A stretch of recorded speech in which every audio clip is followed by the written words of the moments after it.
तो भाई और बहनों, सतयुग से भी अच्छा समय, क्योंकि सतयुग में बहुत अच्छा समय होता है, वैसे परमात्मा कहते हैं सतयुग में कभी भी औरतें विधवा नहीं होती हैं। औरतों से पहले कभी भी उनके पतियों की मृत्यु नहीं होती है, क्योंकि औरतें इतनी सदाचारणी होती हैं, सतयुग में इतनी आज्ञाकारी होती हैं, पति को परमेश्वर मानने वाली होती हैं। दूसरे पुरुषों के लिए शौपन में भी कोई दोष नहीं आता।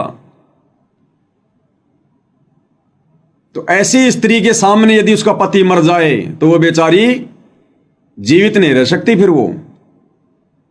इसलिए परमात्मा उन आत्माओं को तनिक भी दुख नहीं देते। औरतें कभी विधवा नहीं होती, हारी बीमारी से कोई नहीं मरता, 1-8% बड़ा मुश्किल से। माता पिता की आंखों के सामने बेटा बेटी की मौत नहीं होती, अकाल मृत्यु नहीं होती, घर में कोई अमंगल नहीं होता, किसी चीज की कमी नहीं होती। उस सतयुग से भी अच्छा माहौल वर्तमान में आएगा अब धीरे धीरे, क्योंकि 2028 युग परिवर्तन के बाद हम लोग एक बार फिर से सतयुग में प्रवेश करने जा रहे हैं। और सतयुग में तो मात्र अच्छा माहौल केवल इसलिए रहता था क्योंकि लोग वेदों के अनुसार भक्ति करते थे, ये कर्मकांड नहीं करते थे जो वर्तमान में देवी देवता, भैरव, भूत, पितर, ये मंदिर, मस्जिद, चर्च, गुरुद्वारे, ये नहीं हुआ करते थे सतयुग में।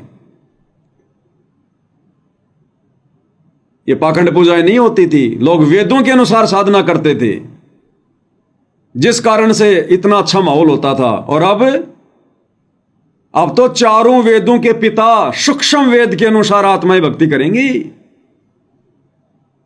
सूक्ष्म वेद जो 5वां वेद है, कबीर सागर, सदग्रंथ साहिब, परमेश्वर रामपाल जी ने जो सत्संग दे दिए, ये 5वां वेद है। और इसको सूक्ष्म वेद में चारों वेदों का बाप बताया गया, चारों वेदों का बाप। तो अब तो हम वेदों के अनुसार नहीं, सूक्ष्म वेद के अनुसार भक्ति करेंगे। उस सतयुग से भी अच्छा माहौल परमात्मा क्रिएट करेगा। और तभी भाई और बहनों हमारा मोक्ष होगा,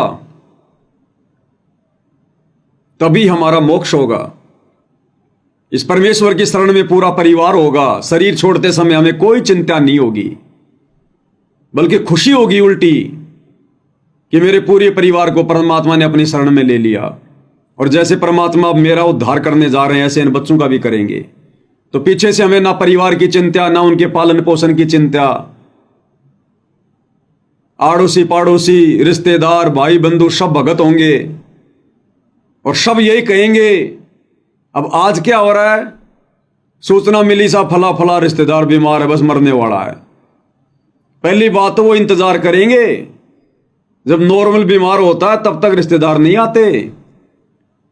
और जब कई बार समाचार दे लिए जाते हैं और लास्ट में यह पता चल जाएगा कि बस वो तो 5-7 दिन का ही है, तब जाके रिश्तेदार आएंगे कि बस अब तो वो मरने वाला है।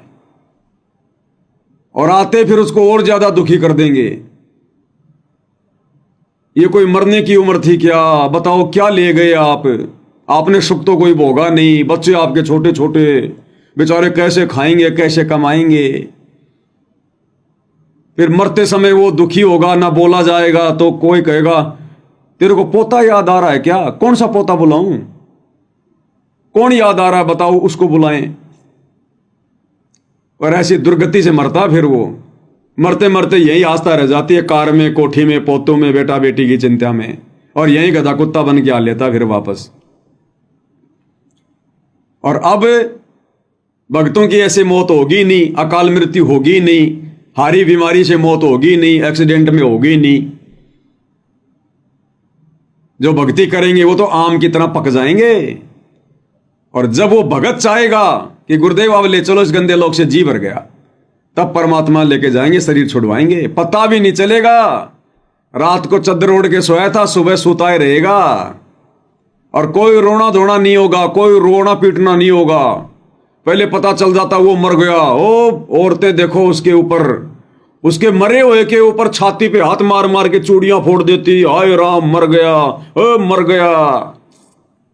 रोना धोना, और गांव की औरतें आके वो भी रोने लग जाती। और अब खुशी मनाएंगे, खुशी कि भगवान पीछा छूटा। नहीं तो गधा बनता, कुत्ता बनता, सुअर बनता, लोगों का टट्टी खाता, इसकी दुर्गति होती। ये परमात्मा आपने बहुत बड़ी मेहर कर दी, रजा कर दी भगवान, हम पर भी ऐसी दया करना और जल्दी करना मालिक। जिस मरने से जग डरे मेरे मन आनंद, और कब मरूं कद पाऊं ये पूर्ण परमानंद।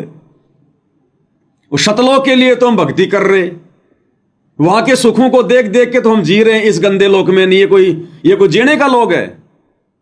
ये ज्ञान होने के बाद तो यहां एक सेकंड आदमी नहीं रुक सकता अगर होश में है तो सतलोक जाने के लिए तो हम जी रहे, भक्ति कर रहे हैं। और जब सतलोक जाने का समय आएगा तो हम रोएंगे क्या? जहां जाने के लिए हमने इतने दिनों से संसार छोड़ रखा है, वहां की हम लो लगाए बैठे हैं, और जब वहां जाने का समय आएगा तो आदमी रोएगा।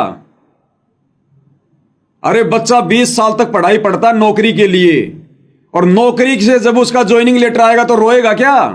वो तो खुशी होगी, खुश होंगे, पूरा परिवार खुश होगा, मिठाइयां बढ़ती हैं। तो इसी प्रकार शतलोक जाने के लिए तो हम भक्ति कर रहे हैं, इतने पापड़ बेल रहे, इतना संघर्ष और मर्यादाओं में, और जब शतलोक जाने का समय आएगा तो रोएगा क्या कोई? अरे खुशी मनाएंगे। मरने वाला भी कि बस मेरा तो एक आध दिन बचा भक्तों, मैं तो जा रहा हूं। और देख लो भाई, लगे रहना, और कोई चारा नहीं है, नहीं तो दुखी हो जाओगे। और जैसे पता चलेगा हमारे दादाजी शरीर छोड़ गए, हमारे पिताजी शरीर छोड़ गए, किसी भी उम्र में खुशी होगी उस परिवार को। हालांकि लड्डू वड्डू नहीं बांटने हमने, दास ने तो नौकरी का खाली उदाहरण दिया, कहीं तुम ले आओ लड्डू का डब्बा। हमें अंदर से खुशी होगी कि हे परमात्मा, अपने एक आत्मा का कल्याण कर दिया, नरक से बचा लिया आपने इस आत्मा को। और भगवान हमारे पे भी दया करना मालिक, जल्दी दया करना परमात्मा। और भगत भाई, आसपास का कोई आ जाएगा तो आ जाएगा, नहीं तो 4 आदमियों की जरूरत नहीं पड़ती। हमने उन परंपराओं का निर्वाह नहीं करना। अरे पहले के समय में आदमी को अर्थी वर्थी बना के, सीढ़ी सी बना के, और 4 आदमी लेकर चलते थे, 2 आगे 2 पीछे। अरे उस समय तो अर्थी में लेके जाना उनकी मजबूरी थी, क्योंकि उस समय कोई गाड़ी घोड़े नहीं थे। और 4 आदमी आराम से लेके जाएंगे तो उसका डेड बॉडी का बैलेंस बना रहेगा। 2 आगे 2 पीछे, गाड़ी के 4 टायर हैं, बैलेंस बना रहता है, गिरने का डर नहीं होता उसका। इस कारण से 4 आदमी लेके जाया करते थे। और ये थोड़ी कि 4 आदमी नहीं लेके जाएंगे तो वहां पे वो जलेगा नहीं। आजकल देखो आप शहरों में फोन कर देते हैं शमशान घाट वाले को, हाँ जी ऐसे ऐसे हमारे यहां डेथ हो गई, तुरंत वहां से गाड़ी आ जाएगी, मारुति वैन, उस मारुति गाड़ी में पटक के ले जाओ। मेरे पिताजी की डेथ हुई, उस समय मैं उत्तराखंड में रह रहा था, 2021 की बातें। जैसे मुझे पता चला कि पिताजी की डेथ हो गई, दही बड़े बेच रहा था मैं गाड़ी पर, छोटे वाले लड़के को गाड़ी पे खड़ा किया कि तू बेच दही बड़े और मैं करके आता हूं राम नाम सत्य। तो मैं था, मेरा बड़ा लड़का था, एक भगत और था, 3 ही थे। हमने एक 800-900 रुपए में हमने एक पिकअप गाड़ी बुक कर ली, और अंदर जिस खाट पे उनकी डेथ हुई थी उसी खाट को यूं का यूं हमने उठा लिया तीनों ने, और पिकअप में रख दिया। और ऋषिकेश में ले जाके 5 क्विंटल लकड़ी लेके 500 रुपये दी हमने चिता तैयार करने वाले को। उसने करके चिता तैयार, राम नाम सत्य। ना किसी रिश्तेदार को बुलाया मैंने। 1 साल बाद में पता चला रिश्तेदारों को, हमारा फूफा मर गया, हमारा मामा मर गया। बोला तूने बताया नहीं। मैंने कहा तू क्या जिंदा कर देता उसको? मेरे और दही बड़े में दिक्कत करता तू, तुम आते तो मुझे काम धंधा छोड़ना पड़ता। बस फिर आई गई वही बात है। हमने परमात्मा प्रसन्न करना है, इन परंपराओं का निर्वाह नहीं करना हमने। 4 आदमियों की जरूरत नहीं है। और वैसे मान लो अगर आसपास में शमशान घाट है तो 4 भगत मिलके ले जाओ, कोई दिक्कत नहीं है। अर्थी बना के वैसे भी ले जाओ चाहे, कोई दिक्कत नहीं है। लेकिन वो परंपरा के तहत नहीं लेकर जाना। फिर आधी दूर जाने के बाद वो आगे वाले तो पीछे आएंगे, पीछे वाले आगे से पकड़ेंगे। शमशान घाट से पहले उसको नीचे उतारेंगे, उसके मुंह में वो आटा ठूसेंगे। ये सब बकवासबाजियां, आडंबर है, ये कर्म कांड है। ये फिर हमने नहीं करना इस मार्ग में। तो सिंपल तरीके से सारा काम होगा। और मरने वाला भगत होगा, ना वो बीमार होगा, ना परेशान, ना दुखी, तो उसके जो कपड़े लत्ते वो हम यूज करेंगे। अगर भक्ति, देखो जो भगत होगा वास्तव में, जो भक्ति कर रहा होगा, मर्यादा में रहेगा, सतलोक तो वही जा पाएगा और उसकी मौत बड़ी आसानी से होगी। तो ऐसी भगत आत्मा के जो कपड़े होते हैं हमने फेंकने नहीं है जगत वालों की तरह। उसके बनियान और उसकी अंडरवियर को छोड़कर हमने सारी चीजें काम में लेनी है, धो धा के, फेंकनी नहीं है।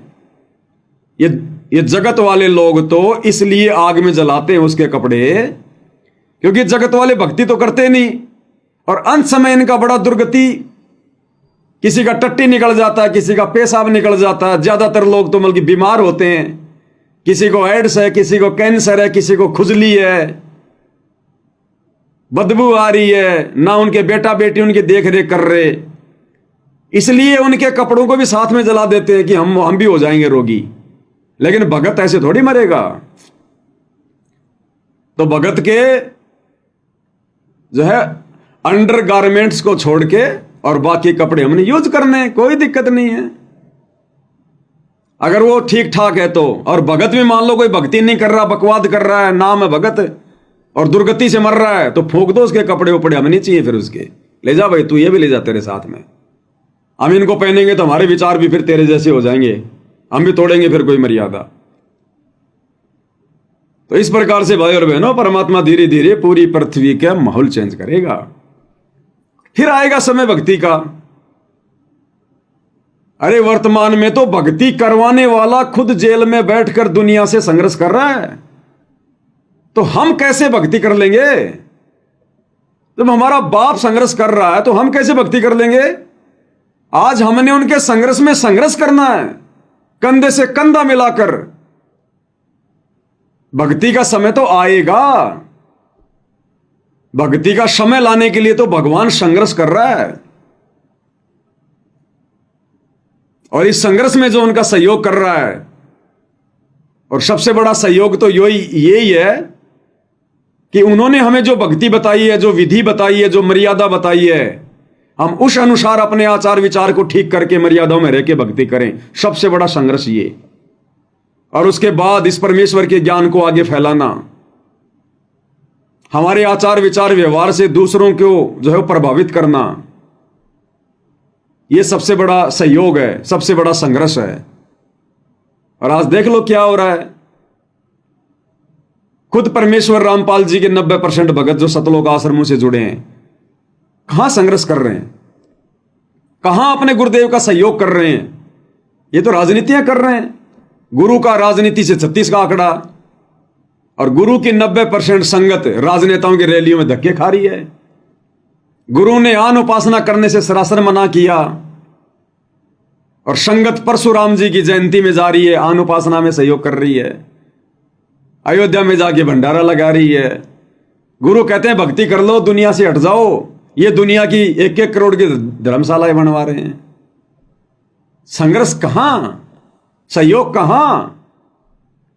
ये भी केवल सत्सेवक भाई बहन कर रहे हैं।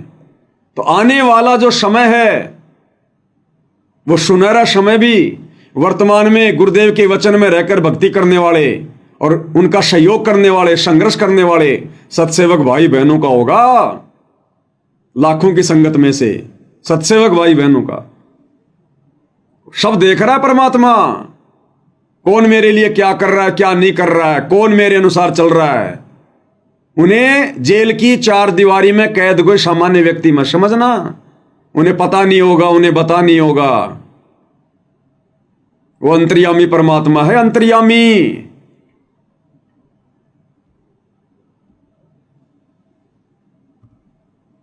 एक छोटा सा संदेशा ये आश्रम वाले भेजते हैं, ये आश्रम वाले भेजते हैं। ये देखो गुरुजी का संदेश आया है, जेल से गुरुजी की ऑडियो आई है, और क्या कह रहे हैं गुरुजी। तो इन्हीं के द्वारा भेजी गई ऑडियो है, और इसमें क्या कह रहे हैं गुरुदेव भगवान।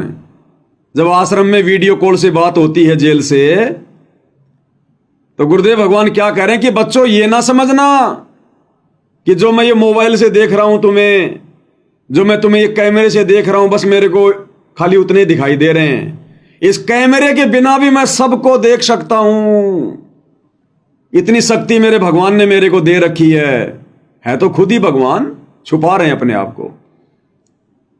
कहते हैं बच्चों ये ना समझना कि इस मोबाइल का कैमरा जहां तक दिखा रहा मैं वहीं तक देख रहा हूं।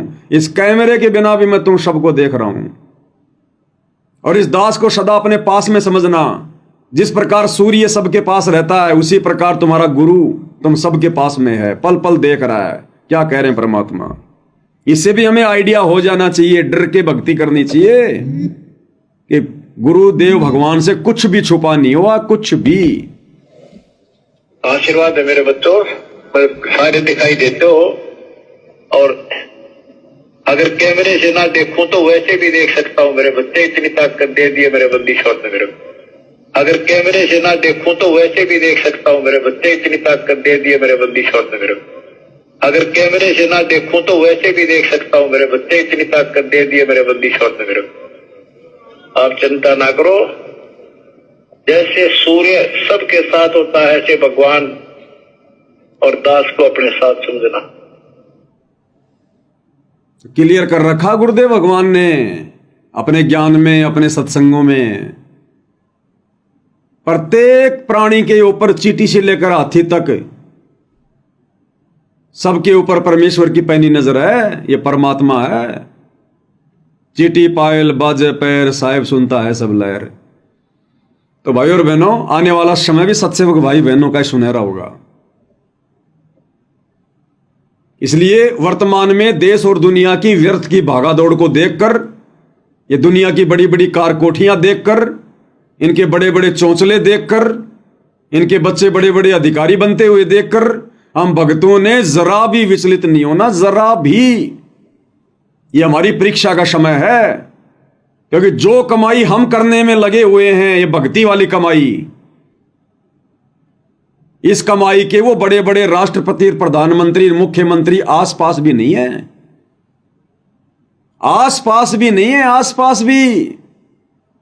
हम इन श्वासों के माध्यम से परमेश्वर की भक्ति करके, महिमा करके, सत्संग सुन के, आरती करके, पांचों यज्ञ करके हम वो अनमोल धन इकट्ठा कर रहे हैं।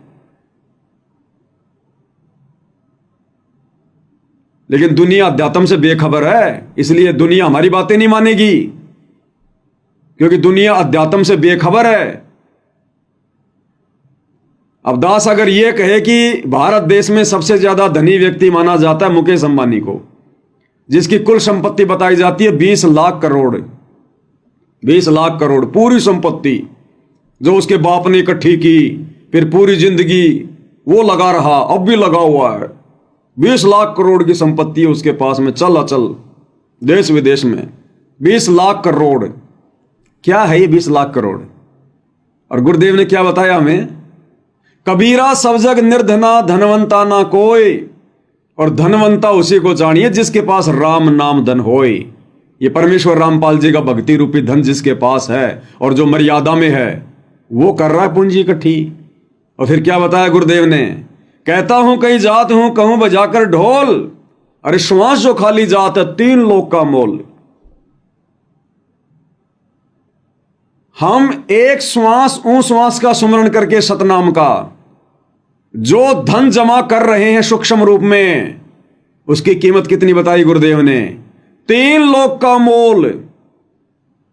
पृथ्वी लोक, पूरी पृथ्वी, जितने भी देश, जितने भी काम धंधे, मुकेश अंबानी जैसे ना जाने कितने हैं, कितने राष्ट्रपति, कितने प्रधानमंत्री, कितने बिजनेसमैन, कितने देश।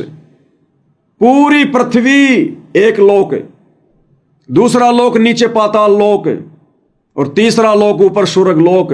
और अकेले स्वर्ग लोक में इस पृथ्वी से भी बड़ी बड़ी 5 करोड़ पृथ्वियां हैं। सोचो ये कितनी संपत्ति होगी, आइडिया नहीं लगा सकता कोई। इस संपत्ति के आगे, तीनों लोकों की संपत्ति के आगे, मुकेश अंबानी तो जिस प्रकार हाथी को मच्छर दिखाई नहीं देता, उससे भी माइनस में है। और हम लोग 1 सेकंड में उतनी कमाई कर लेते हैं, 1 सेकंड में। कहता हूं कहीं जात हूं, कहूं बजाकर ढोल, श्वास जो खाली जात है, 3 लोक का मोल है। तो दुनिया तो हमारी बातें इसलिए नहीं समझेगी क्योंकि दुनिया अध्यात्म से अपरिचित है, और हमने दुनिया की बातों में इसलिए नहीं आना चाहिए क्योंकि हमें गुरुदेव ने अध्यात्म से परिचित करवा दिया। तो जो धन आप और हम इकट्ठा कर रहे हैं, जो पूंजी हम इकट्ठा कर रहे हैं, ये दुनिया तो आसपास भी नहीं है। दुनिया तो अपनी पूर्व जन्मों की भक्ति वाली पूंजी को खर्च कर रही है, नष्ट कर रही है, और हम आगे के लिए और जमा कर रहे हैं, और जमा कर रहे हैं। और जिन चीजों की हमें आवश्यकता होगी वो गुरुदेव हमें अवश्य देंगे, अपने कोटे से देंगे। भाग्य में नहीं होगा तो देंगे परमात्मा भक्ति करने वाली आत्माओं को। समृद्ध धरती पर प्रकट है। हमने आज तक केवल भगवान का नाम सुना था, भगवान, परमात्मा। उस परमात्मा से तो छोड़ो, उसके नाम से भी ढंग से हम परिचित नहीं थे। और दुनिया तो वर्तमान में भी नहीं है। और आज हमें साक्षात वो परमात्मा मिल गए, परमेश्वर रामपाल जी। तो क्या नहीं कर देगा ये भगवान है अपनी भक्ति चाहने वाली आत्माओं के लिए। तो भाई और बहनों, आप और हमने निसंशय होकर, निसंदेह होकर, लोकलास से पीछे हटकर, व्यर्थ की निंदा, चुगली, ईर्ष्या, राग, द्वेष, मान बढ़ाई, मनमुटाव, इन सभी बुराइयों से दूर हटकर अपने आप को निर्मल, शुद्ध, पाक और पवित्र आत्मा बनाना है परमेश्वर के ज्ञान से, भक्ति से, सुमरण से।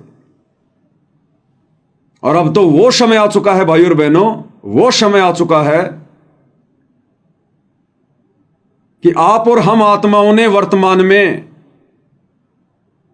जब तक हम बैठकर कम से कम 2 या 3 घंटे सुमरण ना कर लें, जब तक बैठकर शांति से, दुनिया भर की चिंताओं से दूर होकर, जब तक हम 2 या 3 घंटे सुमरण ना करें, हमारी आत्मा को चैन नहीं आना चाहिए। बाकी खाते पीते, चलते फिरते, काम धंधा करते करते सुमरण करना वो अलग चीज है, वो तो करना ही करना है। इसके अलावा हमने कम से कम 2 से 3 घंटे बैठकर सुमरण करने का अभ्यास शुरू कर देना चाहिए, अगर वास्तव में अपनी आत्मा का कल्याण चाहते हैं तो। गुरुदेव ने बताया, बच्चों, ये खाते पीते, नहाते धोते, उठते बैठते, काम करते करते, बस में आते जाते समय जो भक्ति कर रहे हैं ना, ये मोक्ष में काउंट नहीं होगी। अगर मोक्ष में आपने भक्ति काउंट करनी है तो विधि से करनी पड़ेगी। प्रथम मंत्र का जाप सुरती, नृति और मन के साथ में, सतनाम का जाप सुरती, नृति, मन और इस पवन के साथ में। पवन यानी श्वास। सुरती, नृति, मन और पवन, ये चारों एलिमेंट लगाने पड़ेंगे सतनाम के जाप में। और ये बस में बैठे बैठे नहीं लगेंगे। लगाने का प्रयास करोगे इतने में हॉर्न मार देगा, फिर लगाने का प्रयास करोगे इतने में बोलेगा लाओ भैया किराया निकालो, फिर लगाओगे, बराबर वाला कहा तो भाई थोड़ा साइड में हो लेना है। ये बस में नहीं लगते, ट्रेन में नहीं लगते, ये काम करते करते नहीं लगते चारों एलिमेंट है। ये जो भक्ति बोध पुस्तक हमें गुरुदेव भगवान ने दे रखी है ना, जिसका अनुवाद भी हो चुका है, इसमें परमेश्वर ने नित्य नियम के लास्ट में बहुत कुछ लिखा हुआ है गुरुदेव भगवान ने।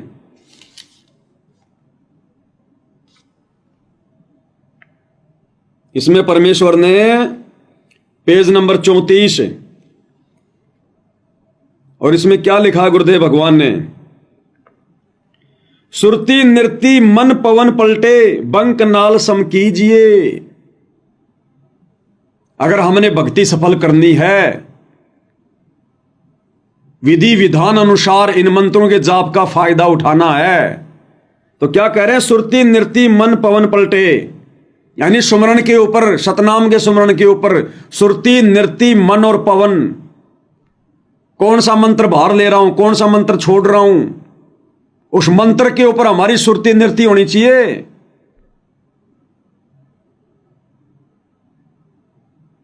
सुमरण कर रहे हैं, ध्यान रिश्तेदारी में भग रहा है, वो नहीं चलेगा। मन को हर प्रकार से समेट कर, क्योंकि मन दौड़ेगा, मन भागेगा, और काम करते करते, यात्रा करते करते तो वैसे भगता रहता मन, जब तुम बैठ के भी सुमरण करने का अभ्यास करना शुरू करोगे तब ये मन भागेगा। तो परमात्मा कहते हैं उस समय भी इस भटके हुए मन को समेटना है वापस। सुरती नृति, उस मंत्र के ऊपर सुरती और नृति टिकी होनी चाहिए, क्या ले रहा हूं क्या छोड़ रहा हूं, और मन संसार से हटके उस सुमरण के ऊपर होना चाहिए। यह मेरा सबसे बड़ा धन है। बाकी सारी चीजें मेरे लिए व्यर्थ हैं, बेकार हैं, जो भी मैं देख रहा हूं सोच रहा हूं। तो सुरती नृति मन पवन पलटे और बंकनाल सम कीजिए। बंकनाल ये रीढ़ की हड्डी, कहते हैं बैठ के सुमरण करना पड़ेगा, सीधा करना पड़ेगा रीढ़ की हड्डी को। मजदूरी करते करते, खेत में काम करते करते 20 बार तो तुम नीचे ऊपर होगे। ये परमात्मा का विधान बता रहा हूं तुम्हें, जो नित्य नियम में दे रखा भगवान ने। सुरती नृति मन पवन पलटे बंकनाल सम कीजिए, सर्व फूल असूल अस्थिर अमी महारस पीजिए। इस विधि से करोगे तब जाकर अमी महारस यानी वो भक्ति का वास्तविक आनंद उठाओगे। तब तुम्हें सुमरण करने में आनंद आएगा, तब वो धन तुम्हारा जुड़ेगा सतलोक के लिए। खाते पीते नहीं जुड़ेगा भाई। खाते पीते करोगे तो खाने पीने की व्यवस्था होती रहेगी हमारी, लेकिन विधि विधान से करेंगे, सारे एलिमेंट लगा के करेंगे, तब हमारा मोक्ष में काउंट होगा हमारा धन। और साथ में पूरी मर्यादा। अगर एक भी मर्यादा टूटी हुई है, कितना ही सीधा होके सुमरण कर लेना, कितना ही चारों एलिमेंट लगा लेना, अगर मर्यादा टूटी हुई है तो भी तुम्हारा धन जमा नहीं होगा। मटका कितना ही बढ़िया है, कितना ही ऊपर से पानी डाल दो, नीचे जरा भी छेद है, धीरे धीरे निकल जाएगा। तो सारे एलिमेंट, ऊपर से मर्यादा, और इतना होने के बाद यदि आपने गुरु को परमात्मा नहीं माना, गुरु के अलावा दाढ़ी मूंछ वाले कबीर को पूज रहे हो, गरीबदास जी का बोध दिवस मना रहे हो, घर में सबकी फोटोएं हैं, गरीबदास जी की, दादा गुरु जी की, पंडित चिदानंद जी की, दाढ़ी मूंछ वाले नकली कबीर की, सबको दंडवत कर रहे हो, सबके जयकारे लगा रहे हो, गले में 2-2 लॉकेट पहन रखे हैं, एक तरफ गुरु जी एक तरफ दाढ़ी मूंछ वाला नकली कबीर। तो चाहे कितनी मर्यादा हो, कितने चारों एलिमेंट लगा लेना, कितना बैठ के सुमरण कर लेना, वो सुमरण भी हमारा मोक्ष में काउंट नहीं होगा यदि हमने गुरु को परमात्मा मानकर भक्ति शुरू नहीं की। तो ये विधान बता रहा हूं परमात्मा का। और गुरु को परमात्मा माने बिना हमारी भक्ति शुरू भी नहीं होती है, कोई भी धार्मिक क्रिया हमारी सफल नहीं हो सकती। ये भी आपको गुरुदेव भगवान के मुख कमल से सुना देता हूं, कहीं सोचो कि पवनदास ऐसे डिंग मारता है। क्या कह रहे हैं परमात्मा, शुरुआत में सुन लेना ध्यान से, क्या कह रहे हैं गुरुदेव भगवान। इसी प्रकार ये भक्ति आध्यात्मिक परमात्मा प्राप्ति रूपी जो प्रश्न है, ये क्वेश्चन है, ये क्वेश्चन है, इसको हल करने के लिए, इसको सोल्व करने के लिए आपने इस दास को भगवान मानना पड़ेगा, नहीं तो तब आपकी आध्यात्मिक क्रियाएं सफल होंगी। क्लियर। गुरुदेव कहते हैं इस इक्वेशन को सोल्व करने के लिए, इस उलझे हुए बखेड़े को सुलझाने के लिए आपने इस दास को परमात्मा मान के भक्ति करनी पड़ेगी, तब तुम्हारी आध्यात्मिक क्रिया सफल होगी। अब आध्यात्मिक क्रिया क्या है? तीनों समय की आरती, सुमरण, 5 यज्ञ, यही तो है भक्ति। तो परमात्मा कहते हैं तब तुम्हारी सफल होगी, नहीं तो कितने मंत्र कर लो, कितनी मर्यादा में रह लो, कितने पाठ करवा दो, जब तक तुम अपने गुरु को परमात्मा नहीं मानोगे तब तक तुम्हारी कोई भी आध्यात्मिक क्रिया सफल नहीं होगी। एक बार फिर से सुन लो। इसी प्रकार ये भक्ति आध्यात्मिक परमात्मा प्राप्ति रूपी जो प्रश्न है, ये क्वेश्चन है, ये क्वेश्चन है, इसको हल करने के लिए, इसको सोल्व करने के लिए आपने इस दास को भगवान मानना पड़ेगा, तब आपकी आध्यात्मिक क्रियाएं सफल होंगी। आगे सुनाने की जरूरत नहीं है, क्योंकि आगे तो फिर और बहुत सारे रहस्य हैं, फिर 1 घंटा और निकल जाएगा। तो समझदार को तो संकेत ही काफी है, और बैठकर सुमन करने के लिए कोई अकड़ के बैठने की जरूरत नहीं है कि भाई लो हमने रीढ़ की हड्डी हमने सीधी रखनी है। बैठने का मतलब है शांति से बैठो, आराम से बैठो, पैर समेट के बैठो या लंबे करके बैठो, कमर दर्द करे तो दीवार का सहारा ले लो, पीछे कोई तकिया लगा लो, कोई दिक्कत नहीं है। लेकिन गुरुदेव के कहने का मतलब है कि सुमरण के लिए, भक्ति के लिए, भगवान के चिंतन के लिए सुमरण क्या होता है? सुमरण करना, सुमरना, याद करना। और खाते पीते चलते फिरते हम याद कर रहे हैं, क्या कर रहे हैं हम? वो धंधा भी कर रहे हैं और भगवान भी याद कर रहे हैं। अच्छी बात है, लेकिन दो काम एक साथ कैसे होंगे? एक म्यान में दो तलवार कैसे आएंगी? एक समय तो एक ही काम होगा ना फिर। अब गाड़ी भी चला रहे हैं, सुमरण भी कर रहे हैं, तो भाई सुरती नृति मन और पवन सुमरण पे नहीं लगेगा। अगर लगा दिया तो गाड़ी ठोकेगा फिर कहीं, तो 50-50 रखनी पड़ेगी फिर वो। तो यहां बंक नाल सम कीजिए, सुरती नृति मन और पवन पलटे बंक नाल सम कीजिए। इसका मतलब चारों एलिमेंट लगाने पड़ेंगे। चारों एलिमेंट कब लगेंगे? जब भैया सुमरण के लिए, भगवान भजने के लिए थोड़ा समय भी निकालो।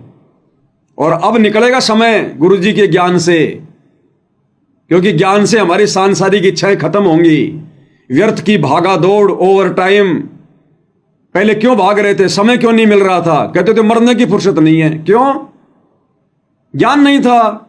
बच्चे पढ़ाने, बच्चों को नौकरी लगानी, छोरी का ब्याह करना, भात भरना, छुचक भरना, ट्यूशन करना, ये करना, उसका जन्मदिन आ गया, उसके कपड़े पहुंचाने, बहन आएगी, फूफा आएगा, बुआ आएगी। इन टेंशनों में हम लोग बैल बने हुए थे, तो मरने की फुर्सत नहीं थी। और अब गुरुदेव ने ऐसा ज्ञान दे दिया, हमारी सारी इच्छाएं खत्म कर दी, हमारी सारी परंपराएं परमात्मा ने बंद करवा दी। वो सिंपल तरीके से रहना बता दिया, समझा दिया कि भाई भक्ति करनी है, 2 टाइम की रोटी चाहिए, रूखी सूखी जैसी मिल जाए। ये शरीर है, परमात्मा के आशीर्वाद से चल रहा है। तो अब हमें कोई फालतू में कमाने की जरूरत ही नहीं इतना, जो हम पहले भागा करते थे दिन रात। और फिर ऊपर से अब भगवान की शरण मिल गई, भगवान का आशीर्वाद हो गया। ना भाग्य में होगा तो दे देगा भगवान, यदि हम भक्ति करना चाहेंगे तो अब समय निकलेगा, और समय समय निकलेगा अब। इसलिए भाई और बहनों, परमात्मा ने पहले ज्ञान दिया, हमारी अंदर की इच्छाओं को समाप्त किया, व्यर्थ की भागादौड़ को समाप्त किया। तब परमात्मा कह रहे कि बच्चों सुरती नृति मन पवन और बैठकर बंक नाल सम कीजिए। अब रीढ़ की हड्डी को सीधा कैसे करोगे बताओ? खेत में काम करते करते करोगे? तो यहां पर संकेत है कि कुछ समय निकालो भगवान के लिए, बैठो एकांत में, चिंतन करो। और भगवान ने घर घर में दरबार लगवा दिए, एकांत में आराम से बैठ के सुमरण करो मालिक के चरणों में। कोई नहीं है तो अपना दूसरे कमरे में बैठ के कर लो आराम से, शांति से। कमर दुख रही है तो दीवार का सहारा ले लो, तकिया लगा लो, पैरों को लंबा कर लो।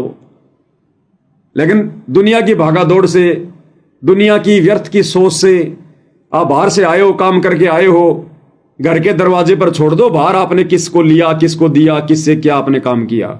अब घर में आ रहे हो तो फिर भगवान के हिसाब से। हम धंधे में कितना भगवान याद करते हैं, तो भगवान याद करते समय फिर वो धंधा याद क्यों आ रहा है? अरे आदमी धंधा करता है, काम करता है दिन भर, कोई बैंक में है, कोई कंप्यूटर पे है, वो कितना भगवान याद करता है अगर वो भगत भी है तो? 5% भी याद नहीं करता वो धंधे पर। तो जब भगवान भजने बैठते फिर वो धंधा याद क्यों आता है फिर? तो भाई मन पे भी कंट्रोल करना पड़ेगा, और मालिक की भक्ति से होगा, थोड़ा हमने भी आगे बढ़ना पड़ेगा। तो कहने का मतलब भाई और बहनों, वर्तमान में परमात्मा हम सत्सेवक भाई बहनों से बहुत ही अच्छी भक्ति करवा रहे हैं। और आने वाला समय तो वैसे फिर भक्ति का समय है, और हमें तो वर्तमान में भगवान आदत डाल रहा है। तो आने वाले समय में तो परमात्मा फिर बहुत अच्छे से हमसे भक्ति भी करवाएगा, सारे काम परमात्मा सेट करेगा। जिनकी इच्छा होगी, नियत होगी भक्ति करने की, क्योंकि मालिक अंतर्यामी है, वो यहां की जानता है।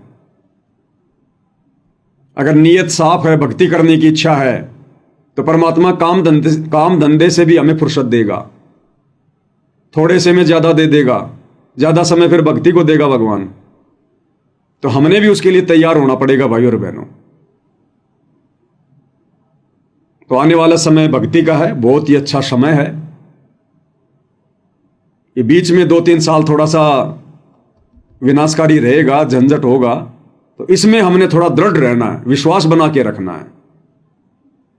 पड़ोस में आग लगती है तो दिक्कत तो बराबर वाले को भी होती है।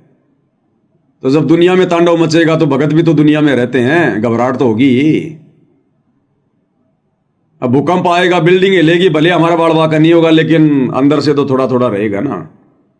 तो इसीलिए भगवान ने हमारे को पहले सतर्क कर दिया, ये ज्ञान दे दिया, भक्ति दे दी। तो ज्यादा ज्यादा भक्ति करें, उससे भगवान हमारे निकट रहेगा। भक्ति से हमें शक्ति मिलेगी, दृढ़ता आएगी, विश्वास बढ़ेगा। ये बड़ी बड़ी कथाएं, बड़े बड़े उदाहरण भगवान क्यों बताते हैं भक्तों के? तो इसी से हमें दृढ़ता मिलेगी। और फिर 2028 के बाद धीरे धीरे पूरा विश्व एक हो जाएगा। दुनिया में भगत ही भगत दिखाई देंगे, मर्यादा तोड़वाने वाला कोई बचेगा ही नहीं। जहां जाओगे वहीं सत साहिब होगी। बस में जाओगे, ड्राइवर भी सत साहिब बोलेगा, कंडक्टर भी सत साहिब वाला होगा, तो दिक्कत ही नहीं होगी कोई। तो ये थोड़े दिनों का संघर्ष है, और ये संघर्ष भगवान ने इसलिए दिया क्योंकि हम संघर्ष